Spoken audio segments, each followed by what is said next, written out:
انتہائی افسوس سے اطلاع دی جاتی ہے کہ معاشرے سے خلوص گم ہو گیا ہے۔ اس کی عمر کئی سو سال ہے، مطلب پرستی کی وجہ سے کافی کمزور ہو چکا ہے۔ دل و دماغ اور ضمیر میں موجود خود غرضی کے ساتھ ان بن ہو جانے پہ ناراض ہو کر کہیں چلا گیا ہے۔ اس کے بارے میں گمان ہے کہ انسانوں کے جنگل نے اسے نگل لیا ہے۔ اس کا چھوٹا لاڈلا بھائی اخوت اور بہن حب الوطنی سخت پریشان۔ اس کے دوست محبت اور مہربانی بھی اس کی تلاش میں نکلے ہوئے۔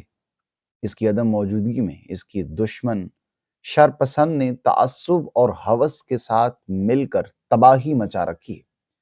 اس کی جڑواں بہن شرافت کا اس کے فراق کی وجہ سے انتقال ہو چکا ہے۔ شرافت کے غم میں حیا بھی چل بسی ہے۔